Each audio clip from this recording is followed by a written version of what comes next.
Hey, Let's it's go. Louie.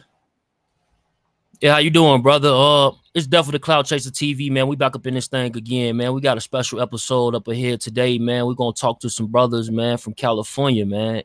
And starting with that, we got Louie coming in the building. Can you let them know exactly where you from and tell them a little bit about yourself? Maybe where they can follow you at for the Well, start. man, I'm just an old ordinary guy, man. My name is Louie. I'm off the east side of Compton. To the homies, they might say Bompton, but I'm off the east side over here, man. Elm Street, Piru. You know, just just doing the do, trying to get you young brothers, man, to try to open your eyes, I guess, a little bit, man, to not think of the now, Mm-hmm. but look toward the future because Gotcha. the now is not going to be here forever. So you got to work for now, to be dealing with the future because tomorrow is not promised because you can be partaking in any kind of activity that you might feel is a good thing right now, but hey, if it ain't gonna help you out to the future, man, you just wasting your time. Definitely. I wasted a lot of time, Mm-hmm. because I was dealing with them 70s and 80s and the mid 90s, Mm-hmm. you know. For me and those that were in my era, see, we all had a common employer. See, we was all working for the government, because they had a thing going on to where they needed us. They don't need you little young youngsters now. They don't need you. So Right. you are expendable. See, you got to remember that. For us, they needed us to be out here selling their dope for them because they had an agenda going on somewhere else. But now, yeah, y'all need to wake up, Let's look at take everything that's going on. Let me Go ahead, bro. let's take me there like the 1970s, you know what I'm saying? What's going on. I know, you're affiliated with the Elm Street Power Rules. So was there existence at this point in time during the 70s? No, well, see, no, see, well, at that time in the 70s, really like in the area where I'm at now, it was Elms Lane. The homies were Elms Lane. And then you had the homies, Ludus Park, which Mm-hmm. was like the Holy Land, was the Mecca over here on the east. When I came in, I was claiming Ludus, but Okay. in our little area, it was always Elms Lane. So hey, we just, we it was a few of us because a lot of the older homies was getting locked up. They was already adults. So a lot of their actions were having them landing in prison, or they was given the opportunity to go to the armed services or whatever, armed forces.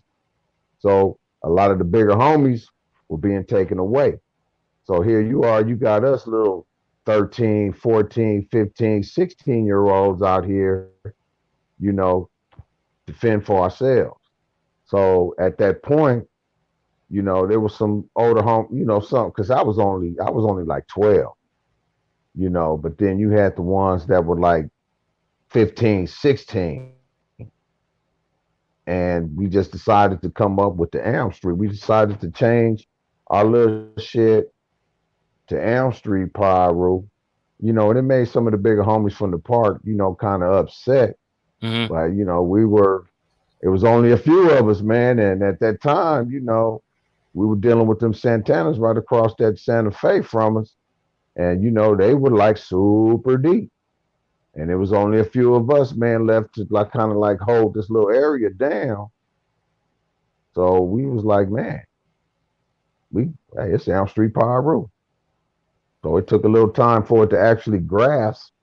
But as them 80s got to coming in and a lot of homies started growing up of age, Mm-hmm. man, Elm Street just took off.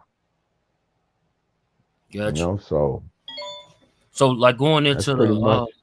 so when it's like it's taking off. Like, and you said that, like, you know, going up to the park, you said that a lot of people didn't even some of the other homies didn't like the you coming up with the Elm Street Pirus, right? So like, what type of Yeah, because backlash was it? Like, it was violent, like during this time frame. well, no. It wasn't. I mean, because still back then it was still a brotherhood. I mean, it was still love amongst that. Because I mean, because we all grew up.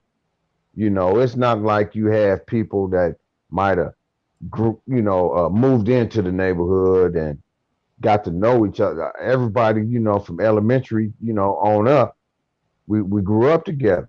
It was just that here we are, just a small little band, just decided to change the name up. So Mm-hmm. what was happening was at that time when it actually was going down, a lot of the homies decided not to really, come around and hang with us like it was at first. So I mean, hey, like I said, at that time, man, Santana's was real deep at that time. But you know, we had the love from the homies from West Side Piru, that would come and Mm-hmm. check us out.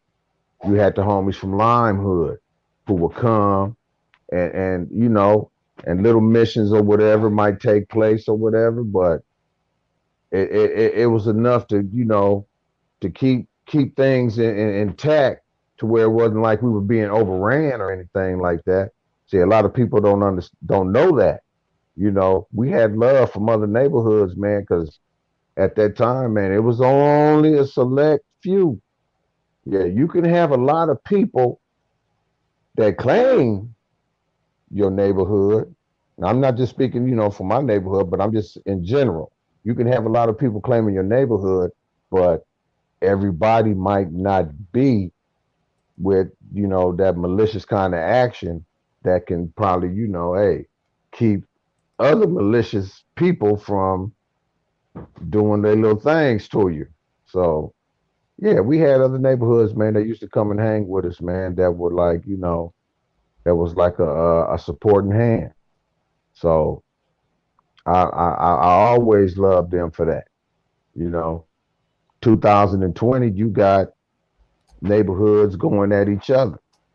But for me, I can't harbor that kind of animosity because of the fact of the love, that I experienced from these dudes, whether it been on the street or whether it was me doing prison time or whatever. You know, Yeah. I had, you know, and that's from anywhere though. Now it don't just have to be Compton. Shit, I got love, man, LA homies, everything. So I'm just I'm a different era. You know what I mean? So I've seen the beginning, the middle, and I won't say the end because it'll never end. That's one thing that they can't they'll never stop. Only thing we can do with platforms like this is try to get them to understand, before they do ignorant shit. Right. So So like when it like when y'all yeah. came up with the that it seemed like when you came up with the Elm Street Power Rules, it was basically off of brotherhood and coming together with unity. Like what year did you see like maybe it wasn't so much unity? Because I noticed you said Oh something about the man, well 2000. that's like yeah, that's like late in the game, man. That's late in the That's game. I man. got I you. would have to say, yeah, man. Yeah. That's this whole, when they came out with that old Y2K shit. When them 2000s got the rolling around, Mm-hmm. that's probably when you start getting some dysfunction. I got you. Because even though you had the riots in '92, which kind of like brought a little truce, so to speak, that fell apart. Uh, uh, uh, it fell apart, to where, okay, everything was back to normal and, everybody's back in each other's throat. So, I noticed you said though. You As said like time went doing. Uh on, huh. yeah, as man, I want to say, man, like for like out here. Now, I don't know if everybody can be familiarized with the, when say like when Death Row started to, lose its luster, and I guess Suge had already went to jail, Mm-hmm. and then all the artists had started, jumping ship, and that right there probably was about the turning point to where Compton really started like, you know what, the red and blue really ain't going on the way it was, back in the day. Now it's more red on red focused on each other. So, I would say like at the beginning of the 2000s, man, is when it really got bad. Bad, to where, here we are 10 years later. No, shit. 20, it's 2020. Shit, 20 years later. Damn, I'm old as a motherfucker. It's like, whoa. For somebody 53 to see everything going on now, as opposed to when I got into it, man, it's like a 360-degree turn. Wow. So, man, Okay. So yeah, yeah. let me take you back there though. Let me take you back there to just going into the did you get incarcerated in the 80s? Well, toward the end, my when I graduated from high school, because I moved with my grandmother in '82. So for y'all that don't know, if you ain't ever had to deal with your grandmothers don't play. And if you have any love and respect for your grandmothers, shit, when your grandmother say something, and she ain't threatening you with no switch or no belt. Grandmas, they picking up something if they Right. feel that you way out of line. So I had a grandmother like that. So here it is. She's having to look out for somebody that's just getting out of juvenile hall camp, coming to move with her. So my grandmother was like, "Oh no, you ain't doing that here." So no, I handled my business, and I finished high school and graduated and everything. So it wasn't until I came back and the Air Force wasn't going to take me in because they got a hold of my little record and this and that, and they was like, "Oh no, we ain't messing with you." So Right. here I am in 85, 1985. I'm back home. I do a little bit of work. I'm working a little bit. And messed around. And one day, the police came. I hadn't really started hanging with the homies that was doing their little wheeling and dealing yet. But I would holler at them though, because these people I grew up with. So I get the little. I end up, man, getting a lottery charge. I just so happened to have been walking, and at that time, police, they doing their thing. So here I am walking. I get pulled on the car at that time too, and I get a ticket for loitering. So now I got to go to court for that. I'm not really making no money for no $250 ticket. So guess what? I get at the homie. Boom. I'm in the dope game now. Mm. So next thing you know, hey, I don't know. I don't know about the people that don't know about how those mid '80s were, but if you're working, I think maybe at that time minimum wage probably was about $5, $6. Now you working and you busting your butt, just say for like a $200 something check at the end of the week or whatever, as opposed to being out there getting your little hustle on Hmm. and getting that $200 within about 30 minutes or less. Yeah, you're gonna make that decision like, you know what, man, fuck that job. Right. So I was in it. So at that same time, as you know, out there doing getting your little hustle on, you subjected to the fact of maybe somebody trying to come through and this and that. Well, see, I wasn't one of the ones who just totally focused on hustling. Hustling was just a part of it.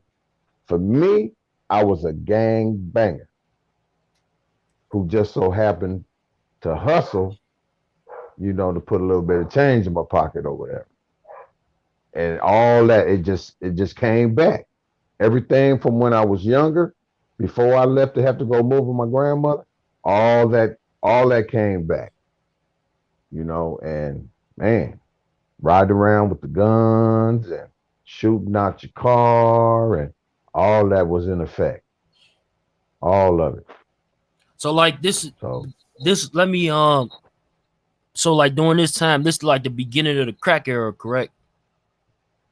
So this yeah, is oh, it was in technically, full swing. yeah, this is full It was flash in by the time you. full swing. Okay, Yeah, it was in full swing. When I moved back to Compton, it was already in full effect. I mean, you could fall out your bed early in the morning and make $1,000. mm. Did you see You like? know. Did you start to see like like in movies it depict where the whole environment start to change, like where you will start to see people running around, looking a little different. People will probably call them crackheads, or you know what I mean. Did you Oh start to yeah, see like did yeah. Oh like yeah, man. And so from and that time okay, it like like it was a 5 year change, or what was it like? Like it was a big shift pretty fast though, right? okay, well you gotta understand, man. The crack probably came out. I don't know, maybe like 82, 83, 84, somewhere around there. See, at that time I was in LA. So I wasn't I mean, I knew it was around because hey, I had uncles that was like heavy in the game. One of my uncles was one of the founders of the Hoover Connect. So I already knew what was going on with it. It wasn't until I came back to Compton and actually partook in the hustle when I started, seeing different things. Right, got you.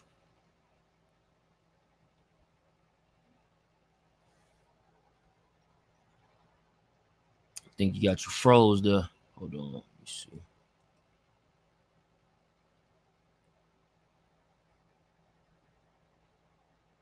Oh, Yo, shout out Rome Kind East Podcast, Little Brazy K. okay. Go ahead.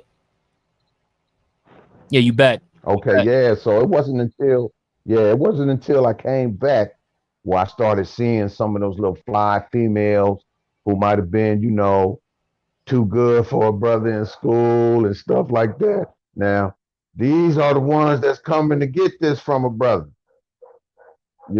coming to buy, certain little items.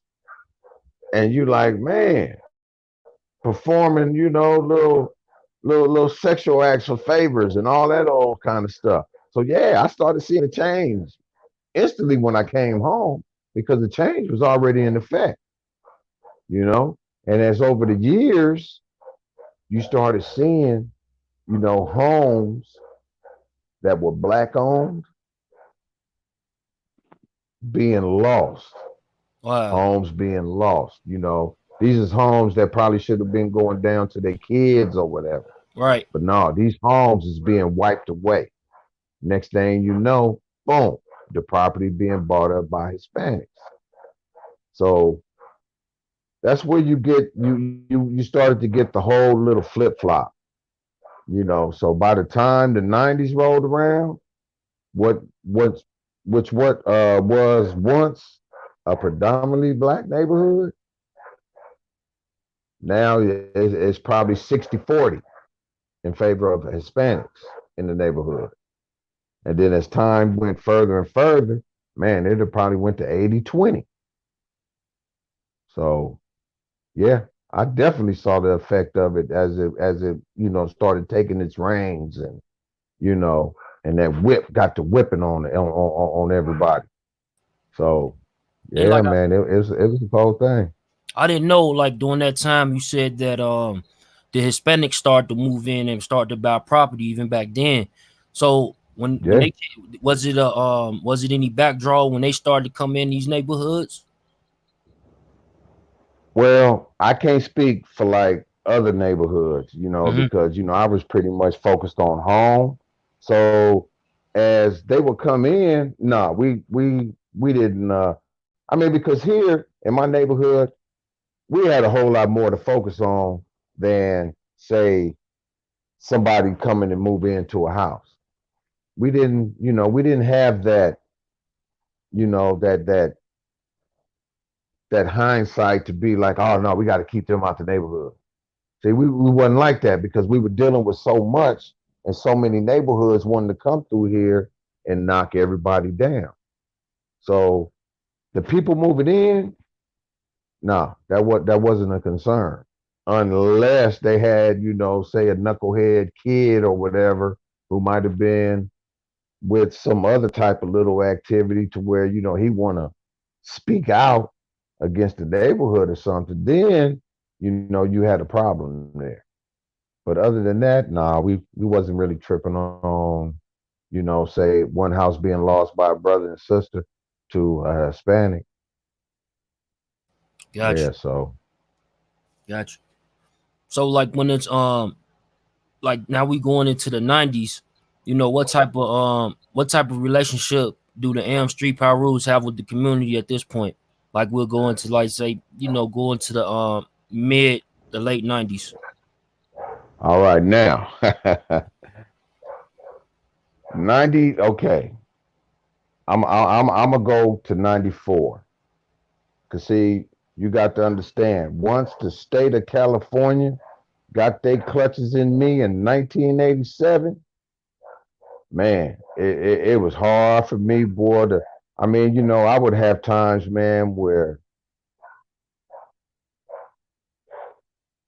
three, maybe 3 months, and man, I'm going back to prison, whether it be for a gun, for a dope sack.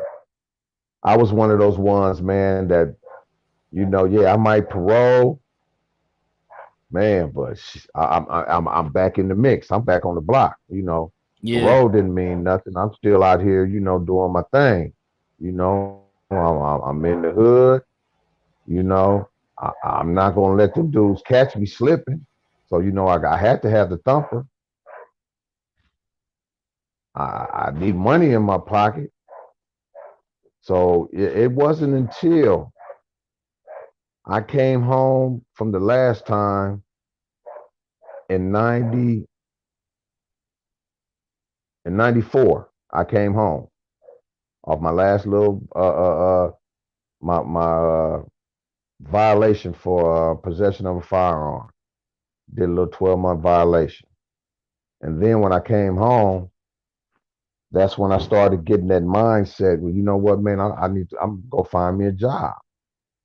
And find me some, something to work and this and that. But at the same time, waiting for something like that to happen, I still needed money in my pocket. I still needed gas in my car.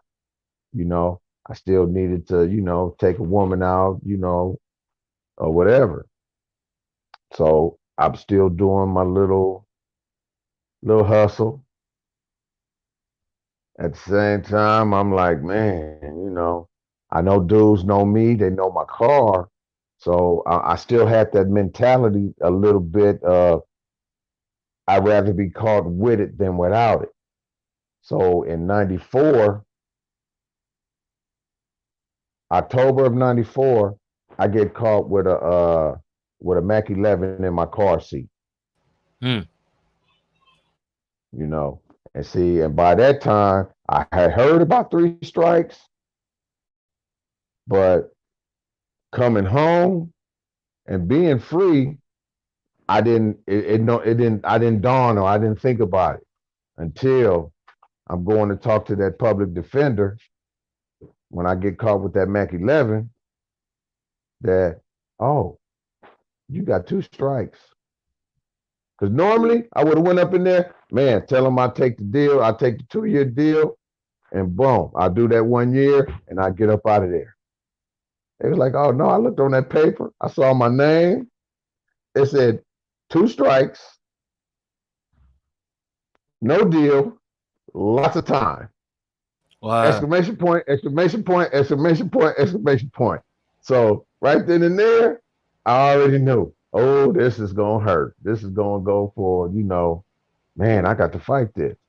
And I was getting ready to go into the jury, and try to, see what was gonna happen.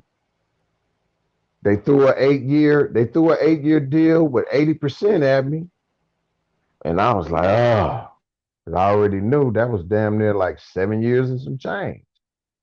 So I was like, man. He said, oh man, we're gonna go to lunch, man. Let me see what I can do. And boom, boom. Came back after lunch. He said, man, they offering you 4 years with 80%. So I took the 4 years. I came home in December of 97.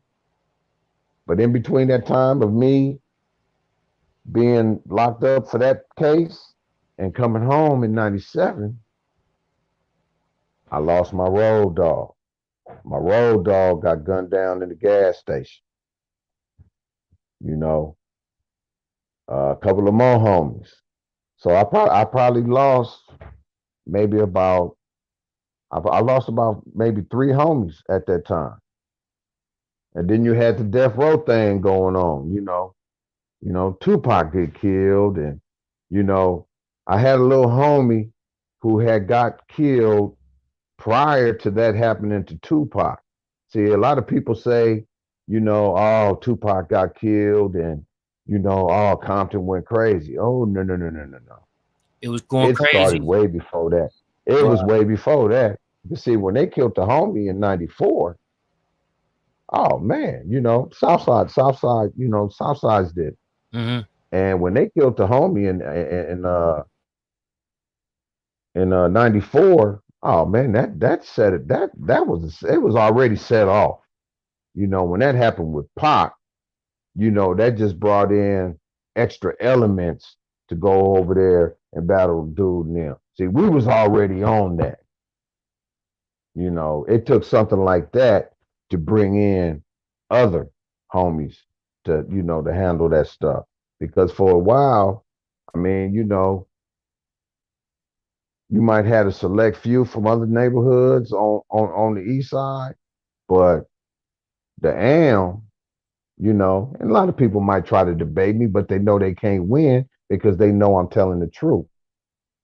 A lot of them years, man, the hood was the one that was uh, you know, was footing the blunt of all the animosity that the Crips on this side of town had to put out.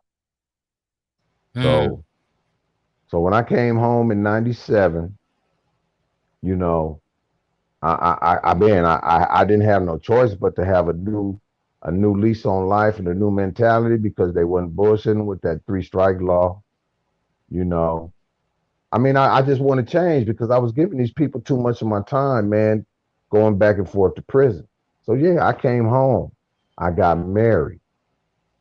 I hadn't started working yet because here I am. Shit, you might well shit like a 5-time felon over here trying to fill out applications and hoping that these people, try to, because I wasn't too well versed on selling myself, to where these people would hire me on to their business or whatever. And lo and behold, it wasn't until after, because let me see, I came December '97. By February of 1998, oh, I was damn near to a breaking point. I'm about ready to just get back into the street because I'm catching flack from my wife. Like, hey, man, hey, I just can't do this all by myself. And here we are married, and so that right there, everybody know, leads you to do something. So I got a call, man. I got a call from somebody I was locked up with. And this is why I say you should never say that you can't do this or you can't do that, because you know what? That brother that called me was from Compton, and he was a Crip. He was from Nutty Block. Hmm. Called me and asked me, man, what is you doing? When you come home? You know, you cool. I said, hell no, I ain't cool, man. Shit, man, I'm about to get back up into these streets, man, and do my thing, man. Shit ain't, going good. So he said, nah, man, you know what? Call this number. Called that number, got hooked up with an agency,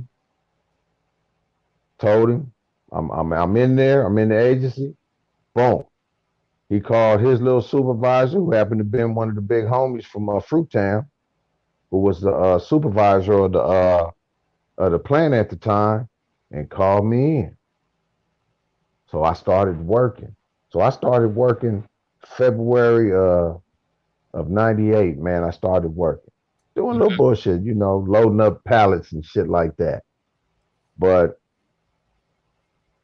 I saw the paycheck coming in.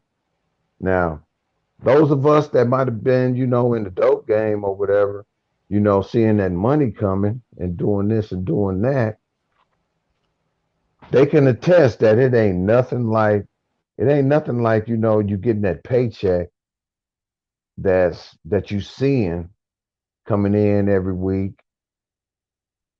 And then all of a sudden, you're dealing with a bank, and then all of a sudden the bank telling you, well, hey, you're eligible for this. You're eligible for that. So all of a sudden, you know, with the help of my ex-wife, she, put me up on credit shit and this and that. I started establishing a credit line and this. So I started seeing shit and I started getting shit to where, man, and I'm not going back to prison. I see 1 year because they made me do the whole 3 years. It wasn't like no year and a half. Oh, you're doing good. Okay, we're gonna put in your paperwork. They were like, Yeah. nah, we need to see. We need to see if you're gonna slip somewhere. So I ended up having to do the whole 3 years on my parole. And I finally gave him back that D number. I was like, man, boom, here I am getting cars of the same year. Like, man, because other than that, we was buying older cars, putting the rims on them and stuff like that. But here I am now. Shit, I'm buying cars. They might have the new cars, like say, 2005. 2005 cars might come out toward in the fall of 2004. Yeah. So I'm like, shit, I'm getting the car that ain't even came out. The year ain't even came out yet. Hmm. So, it was like, shit, man, everything is cool. So, man, it's eye opener. You know, Everybody don't see it right at the beginning. They don't see it, but they eventually come to that crossroad. So really, it's about that crossroad, man. When you come to it, damn, which turn are you gonna make? Because a crossroad is a motherfucker because you got three options. Either you're gonna go straight, you're gonna go to the left, or you're gonna go to the right. Right. You know? So Uh, During this time, like so now, like you spoke on Tupac, you from Compton, Bompton. Um, did you have any relationship with Death Row and Suge Knight and them? no, no, no. I mean I knew the homies, and you gotta understand, those are all bigger homies, older homies and stuff. And Suge, you know, he was pretty much gravitating toward the older homies. The ones that might have had like 3, 4, 5 years on me. I got you. So really, he didn't, unless the ones that was actually like from his neighborhood, like younger homies, from other neighborhoods. Nah, he didn't. It wasn't like, oh no, nah, you finna come and come on, be a part of this. No, it wasn't nothing like that. But though they were the older homies though. He did grab one of the homies that was over here, but he was older though. So shit, the homies had over here. So it was all good. But nah, we didn't I mean, they had their thing going on over there, and we were over here, man. Like I said, really, Am was all. I mean, because like when the peace treaty came out, I was locked up, but the homies wasn't really with the peace treaty. Hmm. We were they, the homies were still like, they was on the old business, Right. So we've always been like a little island of a little outcast island because we always did the things how the big homies from the park taught us to do. So we were always had been on that page. So when Tupac came around, I mean the homie brought Tupac to the hood and this and that. From what they tell him, he came over here, was hanging out with the homies and stuff like that. I didn't see. I was like I said, I was locked up, so I missed out on a lot of shit. So Yeah. I got yeah, you. The reason I asked you that because I seen it's a guy by the name of Nino Cappuccino. You ever heard of him? I seen he nah, posted an older picture of you on his social media. yeah, man. I had the homie tell me about that, man. I don't know who this brother is, man. I mean, not to talk bad about a brother or this and that, but you know, when I see somebody, grab my images and then all of a sudden they're using it for their promotion, oh, I'm going to inquire. Yeah, man, I done seen that picture Yeah, that's grab, man. that's an older picture of you, right? And Yeah, that was in 1988, man, Jamestown. yeah, you right there in the middle with the Yeah, girl, yeah, right? with the long red polo. Yeah, that's me. Yeah, and this is Nino Cappuccino page, and he had a long caption to Yeah. say about, but you never heard of him, huh? Since you Nah, I don't know who that is because I know uh uh uh, uh it was a brother called OG Jap. Mm-hmm. He was the first one who I noticed grabbed that picture and had posted it on his page. He was like taking a lot of gang affiliated pictures and boom, and his page started blowing up to where I had to hit him up like, hey, because see, Yeah, I'm thinking his page was more like for fallen soldiers, I see what you're saying. right?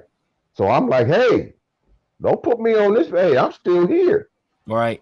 So I got at him like, how you get that picture and all that old good stuff. And that was that. Me and dude, we had a little. I never talked to him verbally, but we had our little text, back and forth and stuff like that, and you know, and that was that. But this Nino Cappuccino dude, I don't know who that is. I know the homie was telling me something about he had me on there talking about uh uh I was connected with the UBN or something. And I was like, nah, man, I'm not up under nobody's paperwork because Yeah, I think on that's that what he on was that saying on picture, that picture. He was saying you connected with the UBN or something like no, that. no, no, no. Look, look, look, look. See, on that picture, because that's my picture. I Right. mean, that's actually my picture that I got that I brought home from prison. And the homie who would he had that good little fancy writing and shit, you know, that's when he put the uh uh I'm trying to think on that picture. Did he put the a United Blood Nation or something like that? But it wasn't in reference to the prison gang. It was more to cause see all of us, we were all from Compton. Well, except for the homie that didn't have no shirt on. He was from 456. But everybody right there was Pirus though, on that picture. Yeah. And but every nobody was on that picture that was connected with the nation though. He just And happened to put that on there. so was you ever a part of the UBN? No, no, no, Okay. I'm not under no Have you paperwork. you heard about it? Oh yeah, yeah. You Got you. can't you can't you can't, you cannot know about it if number one, you've been to our county jail and been a part of the blood module or in prison. There's no way you cannot know of it, you know. But nah, I never had that little secret note slid to me to where I read it and you know. That's how it went. Oh yeah, that's how I go, man. It was time. Hey, it was time. Cause look, it was an OG that I was in the county, and it was an OG that was getting ready to slide me a note, right? Mm-hmm. But it was a homie that knew me from out here. And it was like, oh no, no, no, no. And he got at the other homie, like, nigga, don't be trying to slide the homie, that the note, and this and that. And nah, we ain't getting down like that. Mm-hmm. You know what I'm saying? So yeah, I miss that indoctrination by that much. I got you.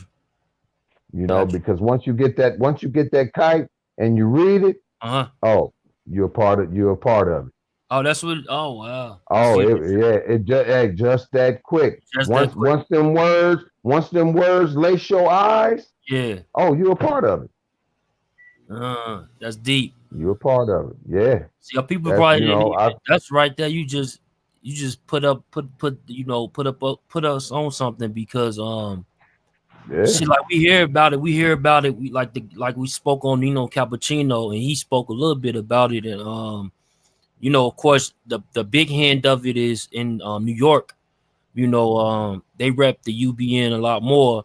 I know it ain't the same thing as the one on the Yeah, see, because I California. don't know how the get down is, because see, the nation it stretches. It's just not a state of California prison system hookup. You got to understand that some of its members might have made it to the federal Mm, penitentiary, and once you're a part of the federal system, shit, you can go to any state. right. True. If you go into any other state and say you a part of the movement, and if you spreading that word, hooking up this person or that person, guess what? Now you got individuals from other states who might be hooked up. You know, Yeah. so there's no telling how it got out of California to where boom now it's nationwide. You know what Yeah. I'm saying? Because the But same I thing know with Elm Street Pirus is nationwide now too, right? yes, exactly, Yeah. And do exactly. like because it's a big thing when it comes to it's like people saying that people are valid and not valid because they might have not touched the soil in California, like put their 2 feet on concrete, or they Yeah, might not even know or be associated with anyone from that era, like the big homies from that era, the OGs from that era, who would sanction something like that. yeah. But see, you know what, man? It's so crazy because we all got social media to thank for all of that. Mm, See, now I've never knew about, MySpace, and all that old type stuff. See, yeah. when the MySpace was out, my younger homies was in it real. They got to, messing with it real tough. Hmm. So, with that, you get to see everybody across the nation, across the world, really, True.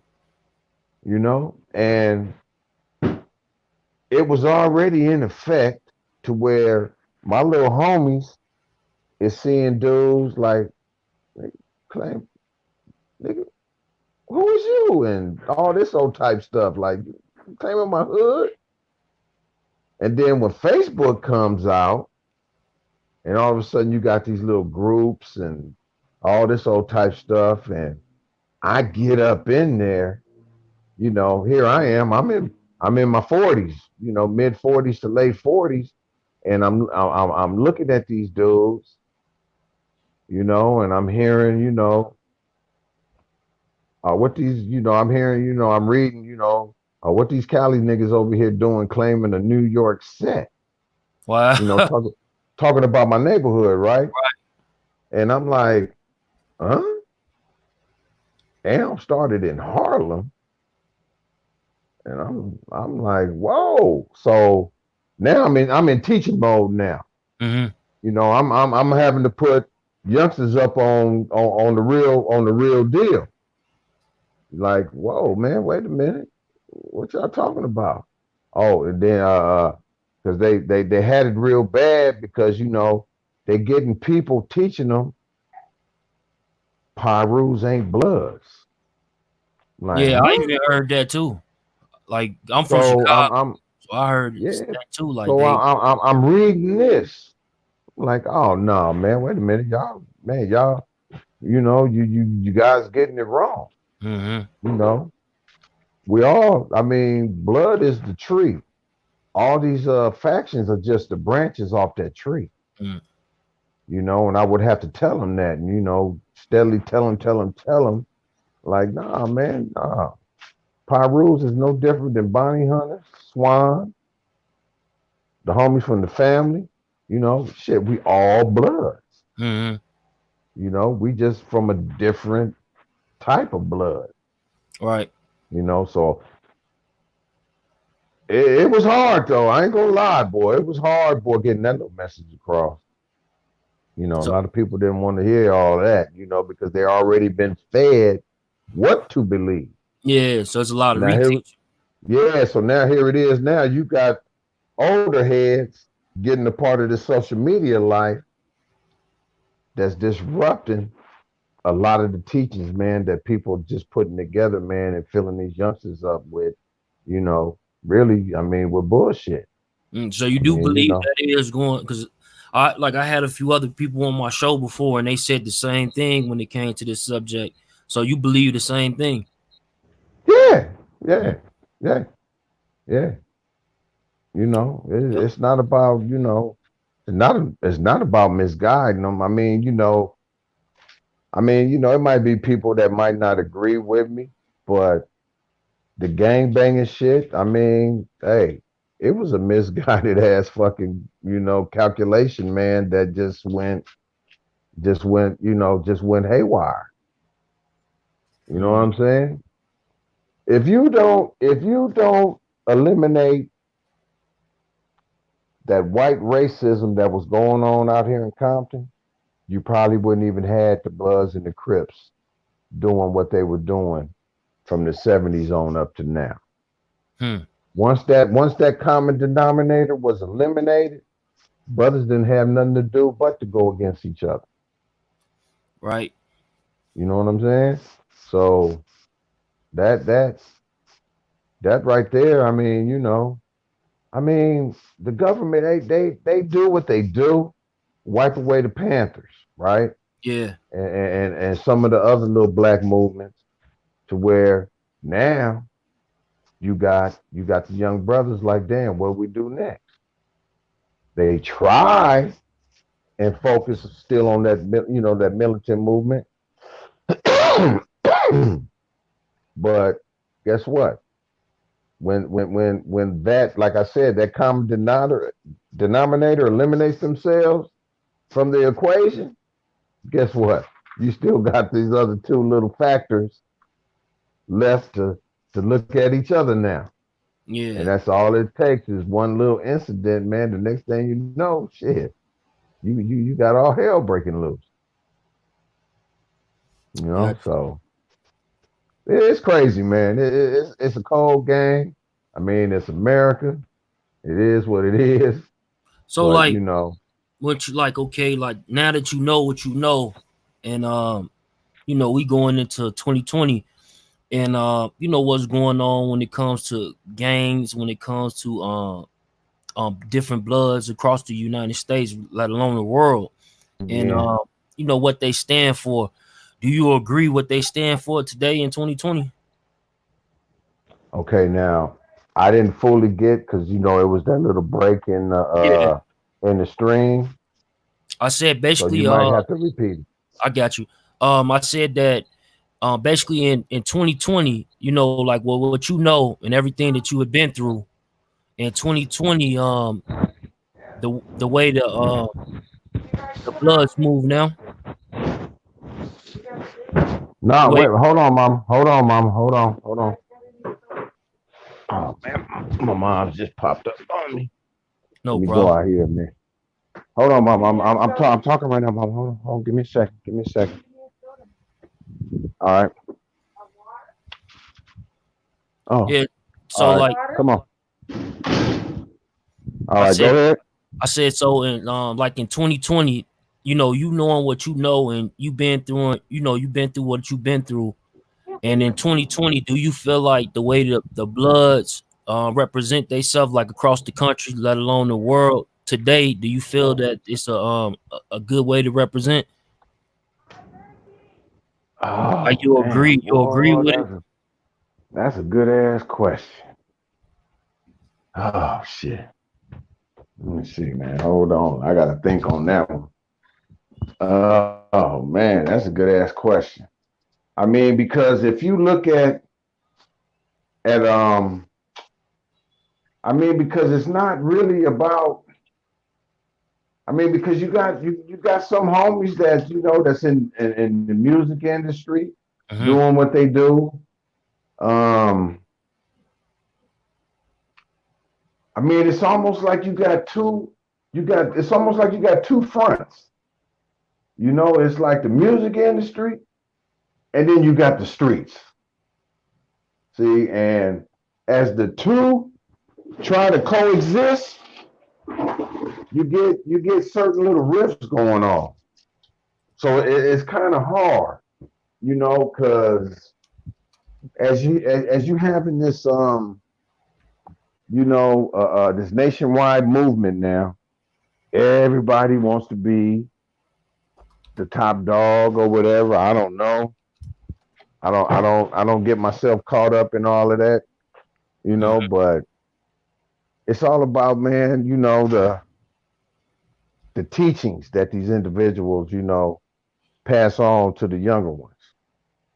So sometimes it's cool, and sometimes I tell you, man, it's bullshit. Gotcha.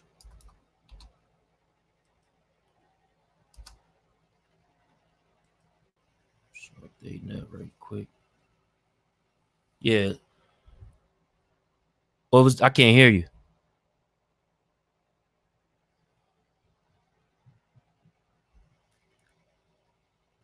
Uh, oh, I see. Yeah, you got it on mute.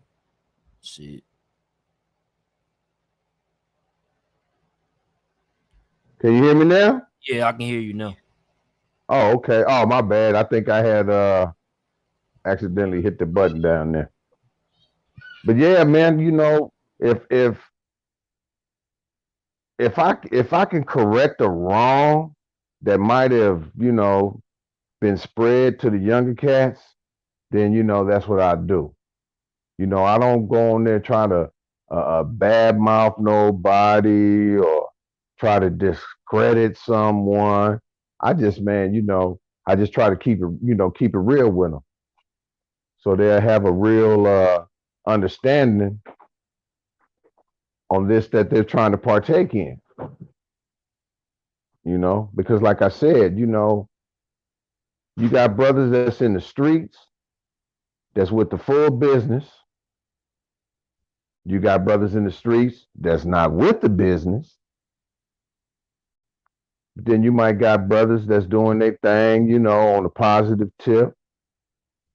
So you got different elements. You know what I mean? It's different elements, man, when it comes to the culture. And but the thing is,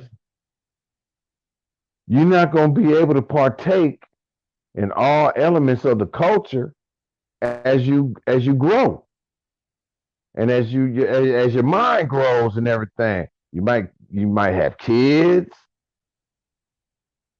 Then you're going to see yourself, man, being confronted with all types of life decisions. Like, damn,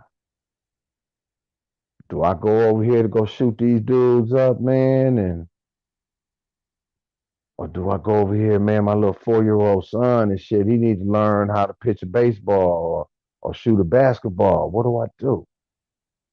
You know, some brothers, man, like, you know what? I can't be worried about the little dude, man. I got to go handle my business for the homie and shit. So it's like I mean, it's some real life decisions, man, that youngsters they got to make, and hey, and it's coming. I don't care who you are; those decisions are coming your way. It's whether or not you want to do a better thing with your life, or just hey, they got two places for you. Mm-hmm. They got a jail cell. They got 6 feet under the dirt, or the wall. You going in the wall, or you gonna be in that little ceramic jar sitting up on the mantle with your little ashes up in that motherfucker. So the choice is yours. Oh, Me personally, I tell you, hey, go out there, man, get you a trade. If you're a youngster under 18, stay your ass in school. At least get that goddamn diploma, because with that, hey, that's a start. That's a start. With that diploma, shit, that'll get you in the door. Because once you in the door and you start building your name up, guess what? The little fucking country, man, is gonna work with you because they just looking at you as a means for them to get even stronger. But at the same time, you building yourself up at the same time. So you have to you got to make that decision, man. When y'all come to that crossroad, she left you put off. Okay, all right. So got you. I wondered that because I had like I think it was OG Mad Ronald. He was up here. He was saying that yeah, that's the homie. That's the homie. a lot of times, like when y'all was creating this stuff, y'all didn't really think of like what do a 50-year-old blood do when he turns 50 years old. You know what I'm saying? And Look, like hey, bro, I'm gonna tell you this right now. When say like when say like if when I was in my 20s, we didn't have we didn't have nobody that was like of that age coming, you know, to hang out and to be like, oh man, what we gonna do, man? With them niggas over there and this and that. We didn't have that. They moved on. mm, Hey, like one of the homies that was like, one of the originators of Piru, on our side of town. When he got older like that, oh nah, man, it wasn't shit. The big homie wasn't coming over here like like to hang out and yeah. do this and do that.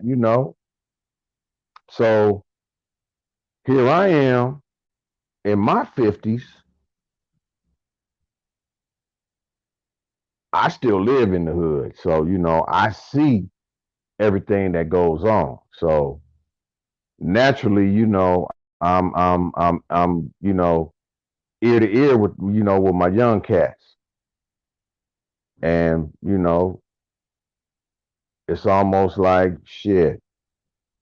They do what they do, and I can only tell them so much. They want to do what they want to do, they're gonna do it. So it's it goes back to the crossroad, man, that I always bring up, man. Always going back to that crossroad. You gonna be able to reach some, but you're not gonna be able to reach everyone. Everybody's got to make, hey, they go through their bumps and their bruises.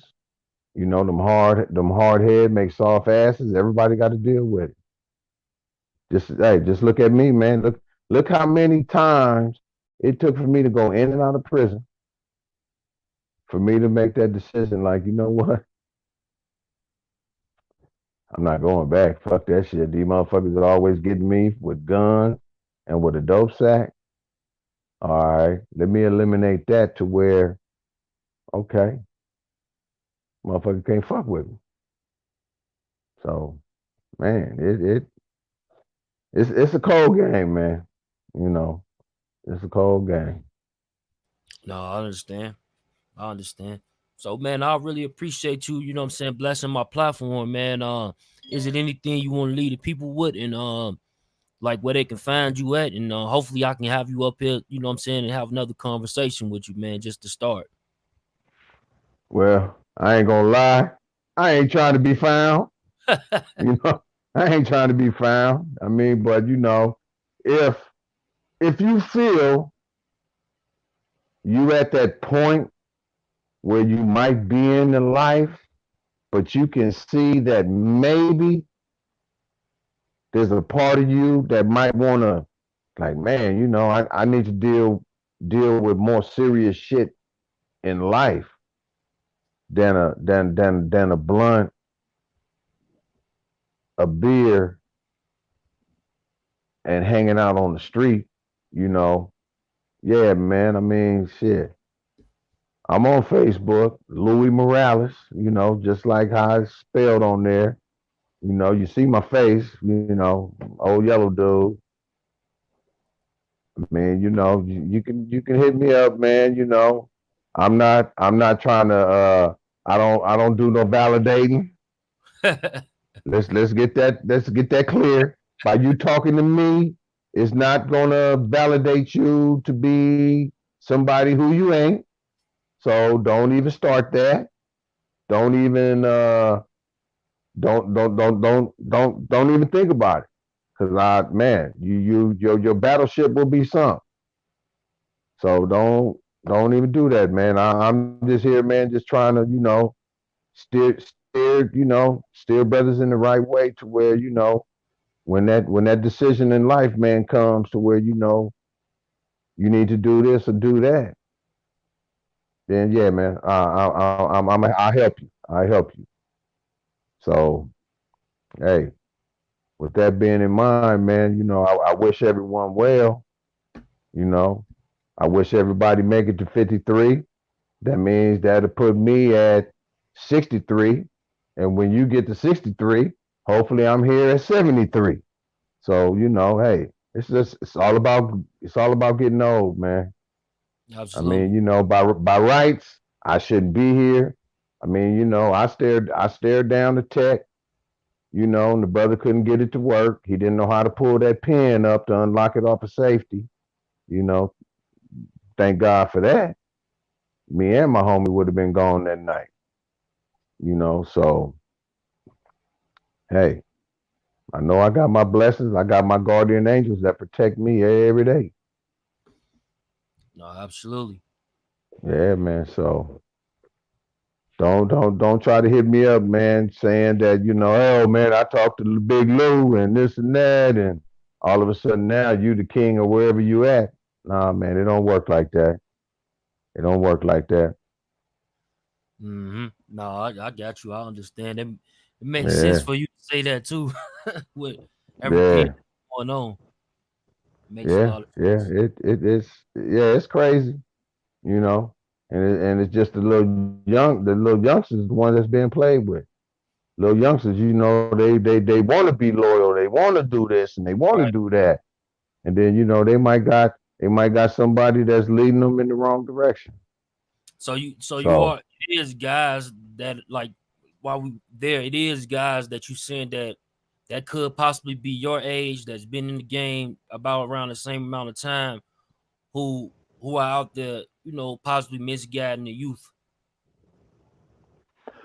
I'm not and saying and I'm not saying from Elm Street, but just in general.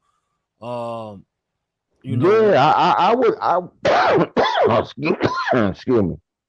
I would say it is because of the simple fact of uh, um a lot of the reteaching that I would that I would have to like put my words into because these dudes is being taught something else. Now I know for a fact, I had one of my little homies. that was, kind of like spreading, oh man, we Pirus, we ain't Bloods. I know for a fact one of my little homies was like kind of like spreading that. Mm-hmm. You know what I'm saying? Because see, what little do people know, see, that was kind of a low key type of little movement that kind of like started out here in our prison systems, I got you. you know, because the homies sometimes, they'll have, animosity or some kind of friction going on to where all of a sudden now you got everybody grouping up. And the Piru homies, which would normally be everybody up out of Compton, bam, they would group up. So now all of a sudden, oh, Pirus is tripping, type of deal. But then you might have all the homies, whether it be, say from LA or wherever else, San Diego or whatever, then all of a sudden it's all, oh, nigga, Pirus is saying they ain't Bloods and this and that, and and it's all bullshit though. So yeah, man, you would have people like trying to spread some bullshit, man, in order to promote, animosity. I got you. Yeah, Got you. but it's Okay. it's. I mean, the little gang culture, man. It's almost like hip hop, man. They say, oh man, that shit ain't gonna be around for long. That shit gonna die out. But here, man, it's from from the '70s, man. Bloods and Crips. Here Yeah. it's 2020. It done morphed into a whole new different little beast, but the shit is still here. I mean, I forgot that. You Let me know. ask you why I got you here. When it comes to you, I don't know if you heard of this dude, but his name is Takashi 69, right? And he turned the blood, then he turned the state informant, but what I want to ask you is like when it comes to people allowing um entertainers who necessarily they might be already grown of age and then they want to come into Hmm. that lifestyle. Is that acceptable? Like like in your book, as far as your Well, I can speak on that, man, because shit, like the homie will tell you, the homie Brazy. Shout out to Brazy, crazy? introduced me to this little hookup right here. Yes, sir. But I mean, I was, you know, a part of something of that nature, and for me, it was like, okay, I already knew we had homies around the nation. All right. So I looked at it. Now you got to understand, I've always been a criminal. Mm-hmm. I've always been a criminal. But now you got somebody who's doing something legit, who might have action that, okay, um, we can we can hook up something to where, cause we got home. I mean, this is Compton. I mean, this is like a say like shit Queens or Brooklyn. It's like a breeding ground for motherfuckers with talent. You know what I'm saying? So I'm like, okay, shit. This is another means. Motherfuckers ain't got to be out here selling no dope or robbing nobody. They could be out here, trying to get their thing in the music or whatever. Yeah. You know. So I'm looking at it like that. All right, got a homie that's that's claiming the hood and this and that, and he in the game kind of good. Man, got action that maybe so and so getting in touch with him to where he pull him in to where everybody can hear his voice on the mic. So motherfuckers was looking at it like that, man. I'm not saying that's how the brothers over there was looking at that 6ix9ine dude, but hey, he was somebody, man, that was, shit. He was moving units. I guess that's what they say in that industry. He was moving units. Yeah. So I don't know. I mean, but you know what though, and I don't know why people don't look, at the death row schematics. I Man, thought when it you was the get same hood motherfuckers, man, making all that kind of money like that, they don't get in the mind frame that, you know what, man, we got to rethink how we move and this. You thing. Right. can't be super thug, super thugged out, and here it is, you a part of their industry. Yeah. Because it's not our industry. It's not ours. Right. See, and that's what motherfuckers need to understand. It is not our industry. It's their industry. You're not going to be a superstar if those people feel you are going to be a threat to their livelihood, to their investment. If they feel that they're not going to get theirs back from you, they ain't going to fuck with Right. you. So I mean, I don't look bad upon, the decision that a neighborhood makes when, say, they got, somebody that might be in the industry, got a good little name, this and that. Yeah. But it's on them to regulate the fact of that individual thinking that he's super duper with it, because you're not super duper with it, because you got parts of your peoples who are super duper with it who might want to see you be super duper with it. You know what Yeah. I mean? So that goes back to the homies that's with the business, to the homies that you got there that ain't with the business. So it all goes back to that, man. Because you always got them different elements in your neighborhood. You know, so I mean, dude had a cool little movement going on. He got a little bit too big headed, I guess, or maybe his homies started getting greedy. I don't know. I don't know. But there's always a part, man, where it's just some mismanagement going on. Mm-hmm. People not happy with what they're getting, or this and that, or I don't know. It's usually I where it don't know. starts, right? It starts right Yeah, there, that yeah, mismanagement. yeah.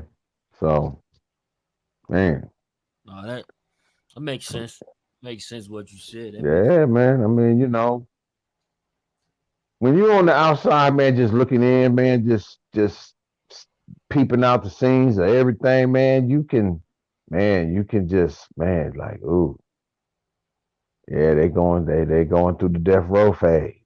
Yep. I see all that shit, man. I'm like, ooh, yeah, in-house fighting and this and that, and oh Yeah. yeah, see the homie mad because he ain't getting his little piece.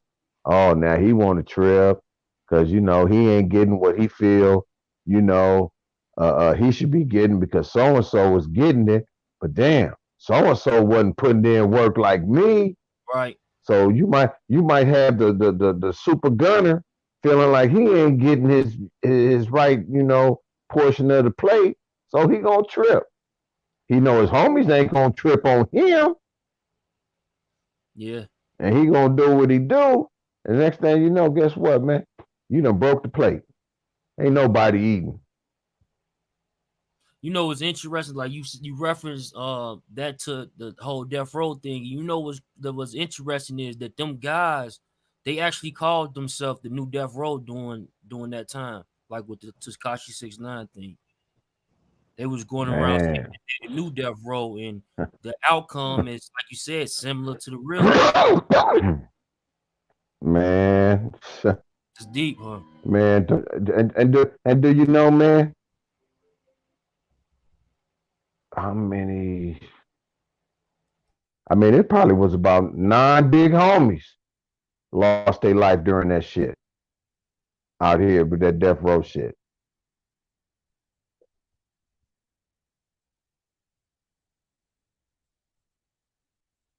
You still there? Yeah, I'm still here. I can hear you. Oh, okay. Yeah, man. I mean, it got so bad, man, the feds made calls. Y'all don't stop that shit, we coming to get all y'all. You know, that's how bad it got. Cause it was like, man, every other week, man, shit, it was a homie. You know, it was a homie falling. Yeah. So yeah, so you know, they saw themselves, you know, trying to be, you know, a secondary model of those schematics. Man, that was a recipe for disaster. Yeah, and so it's interesting. Like I said, it's like when I just noticed that when you said that, how you seen it, and then I know that they was going around saying that they was a new death row, and it's like, you know how some Hmm. people will say you got to be careful what you speak out your mouth because it could Yeah, end up happening. Shit's crazy. yep. Hmm. Yeah, Yeah, man, because you know, the law enforcement and shit like that, they ain't trying to, you know, deal with all of that. You know, if they, especially if they see it, you know, getting out of hand, they like, oh no, we got to nip this in the bud. yeah. You know, to where, you know, to where, see, because if you get them having themselves involved in it, say you got the man who's making all the money, passing out checks or whatever, and the man tell him, hey, you need to calm that shit down. Boom, boom, boom. Next thing you know, he calms it down, but everybody like, hey, where my money? Mm-hmm. Where my car? Man, where the penthouse? Oh, how come I ain't going on tour? Right. Oh, you all of a sudden hey, you building up some animosity around town, and next thing you know, man, it just man, it goes haywire, because everybody wants a piece, you know. Me personally, I could say I'm glad that I didn't get caught up with that mindset, Mm-hmm. because I mean, really, it's you know, it's just I don't know. It's just I don't know. For some reason, it's just not like it's a good feel, Right. because I could have been one of those individuals. Here Facts. I am, somebody that was always putting myself on the line, putting my freedom at stake, and this and that for the neighborhood. And then you know you might have somebody that's you know kind of up in the game, to where man, I feel like man I should get some, you know. But nah, I was never like that. You know, I just spread, you know, spread what kind of word I can to an individual or whatever, to where maybe he can better himself. And man, I'm good. I'm good with that. I'm good with that. I got a question coming in from the chat. They said ask him if he knows Dink or Big Dana. From where? I mean, shit. Who? Danny Dane from New York? I mean, shit. I mean, come on, talk to me. Yeah, let me see. He grew up with Jewel from D Row. Oh yeah, yeah. I know Dink. That's Okay. the homie from the mob. Yeah. All right. No, man, I appreciate Yeah. you touching the platform, man. Like I said, if Right, you right. message out, before I get back with you, but I definitely want to get back with you and do some sort of part two. I'm definitely, it was a lot said on this episode. If y'all just came in the building, just hit the rewind button and listen up, because I'm gonna be listening up myself, because it's a lot of stuff might have went over my head that I want to come back to. But with that being Oh said, yeah. like I said, I really appreciate you blessing our platform, man. No problem, man. Hey, I'm just hey, it's just part two of my birthday, man. This is my birthday weekend, man. So shit. Happy birthday. I got 3 big bottles of tequila, man, just waiting to be popped. So That's good. I if like you that. on my side of town, man, y'all already know, man. Pop up on Lou, man. It's going down, man. Got you. Appreciate it, All Lou. right, bro. All right. Peace. Got you, man. Yo, man, that was a dope episode. I appreciate y'all tuning in. We were supposed to have some people come in from San Diego and South Central. They actually just called in, but we running short on time, so we'll do that one tomorrow. So be looking for around the same time. I might do it a little bit different because it was an issue with they time the West Coast, East Coast time. So we'll fix it. We'll fix it. What I'm saying is we'll fix it. So tomorrow we'll be doing that San Diego to South Central tomorrow. You know what I'm saying? So y'all can check that out. But this shit, like, if y'all just coming in here, this shit was dope, man. Y'all better hit the rewind button, man. Until then, man, Mo, T History, Monique Hill, Wrong Camp East podcast, man. Like, if y'all don't know, man, salute Brazy K, man. Brazy K, man, he helped us out in regards to getting a lot of these OGs on my platform, man. So we really appreciate him and what he doing for us. Also, if y'all don't know, they got a podcast. It's called the Wrong Kind East Podcast. As you can see it on the screen, it's spelled that exact way. If you can go ahead and search that in your YouTube, search that into your Instagram, man. Follow them guys, man, because one thing about it is they want to make sure that the truth is out there, the history is out there, and make sure that people talk to solid people. So don't nothing get confused and go somewhere else, man. So with that, man, it's been a pleasure, man. Salute, man. That for the Clout Chaser TV. We back up in this thing again. You dig?